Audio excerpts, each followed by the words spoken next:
Bismillahirrahmanirrahim. Soal haramnya musik dan musik Islami. Karena Mu'adz berdakwah kepada ahlul kitab yang notabene-nya beribadah seperti yang kita ketahui sekarang Nasrani, yaitu dengan musik. Kalau ada dakwah dengan musik, pastilah Mu'adz masuk dakwah dengan itu. Salahkah anak terkait ini Ustadz? Salah besar. Ya. Jadi tidak boleh jemaah sekalian, walaupun kita melihat jemaah itu senang dengan sesuatu, lalu kita gunakan sesuatu itu untuk berdakwah. Apabila sesuatu itu bertentangan dengan syariat. Walaupun kita beralasan, dulu juga Wali Songo katanya beribadah dengan gamelan atau dengan alat-alat musik dulu yang mereka senangi. Itu bukan dalil. Kalaupun betul, dan itu juga belum tentu betul. Kalaupun betul, itu bukan dalil. Dalil adalah Al-Quran dan sunnah Nabi SAW sesuai pemahaman ahlu sunnah wal jamaah. Jadi nggak boleh dakwah itu mengikuti selera masyarakat. Mereka senang yang ini, kita ikuti. Namun tentu harus mengikuti syariat. Walaupun kalau kita mengikuti selera mereka, mungkin lebih banyak pengikut kita. Lebih banyak yang hadir kajian.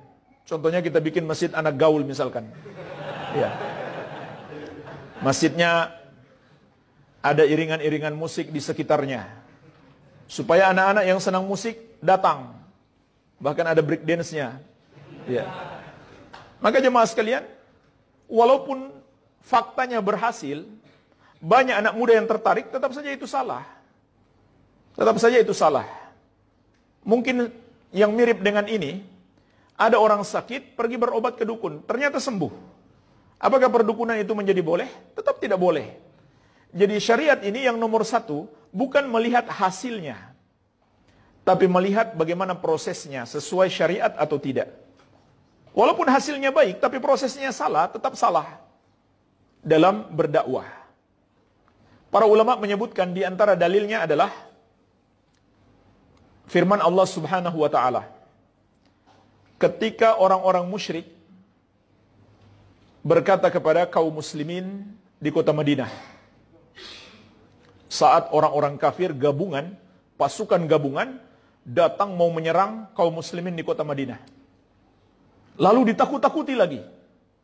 Apa kata mereka? Inna nasa qad jama'u lakum fakhshawhum. Sesungguhnya manusia telah bersatu untuk menyerang kalian. Takutlah kalian kepada mereka. Ini kondisi kaum muslimin di kota Madinah. Datang pasukan gabungan. Seluruh orang-orang kafir bersatu. Bahkan sebagian orang-orang Yahudi yang sudah mengikat perjanjian dengan kaum muslimin, mereka berkhianat dan membantu orang-orang musyrik untuk memerangi kaum muslimin. Lalu ditakut-takuti lagi. Diperangi secara psikis. Mereka sudah bersatu menyerang kalian. Takutlah kalian. Jadi mereka melakukan hal yang buruk. Tapi jemaah sekalian, apa hasilnya? Fazadahum imana. Wa qalu hasbunallahu wa ni'mal wakil. Perbuatan orang-orang musyrik itu bersatu untuk menyerang kaum muslimin, menakut-nakuti kaum muslimin. Ternyata hasilnya baik. Apa hasilnya?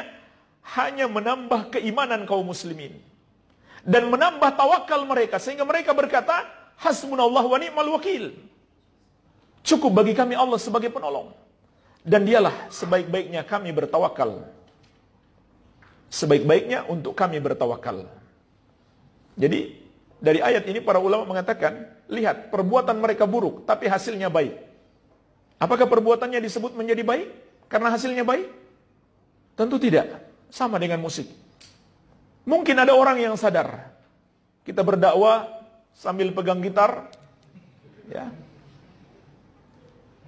Yang tua mati. Yang muda mati. Ya. Kaya mati, miskin mati. Akhirnya orang jadi ingat mati. Taubat dia kepada Allah. Apakah itu menjadi baik? Tidak. Karena syariat mengharamkannya. Dan sepakat ulama 4 mazhab akan haramnya musik. Dan dalil-dalilnya sangat banyak dalam Al-Quran dan Sunnah. Contoh dalam Al-Quran surat Luqman, Allah mengatakan, "Wa minan nasi may yashtari lahwal hadithi liyudilla an sabilillahi bighairi ilmin." Dan di antara manusia ada yang mempergunakan ucapan sia-sia, lahwal hadis, untuk menyesatkan manusia tanpa ilmu. Ibnu Mas'ud radhiyallahu anhu bersumpah 3 kali. Yang dimaksud dengan lahwal hadis dalam ayat ini adalah al-ghina, nyanyian.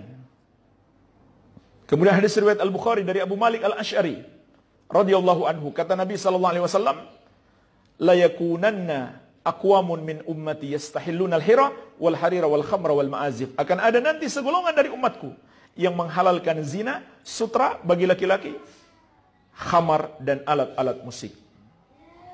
Sampai ulama 4 mazhab sepakat akan haramnya musik. Termasuk Imam Syafi'i rahimahullah.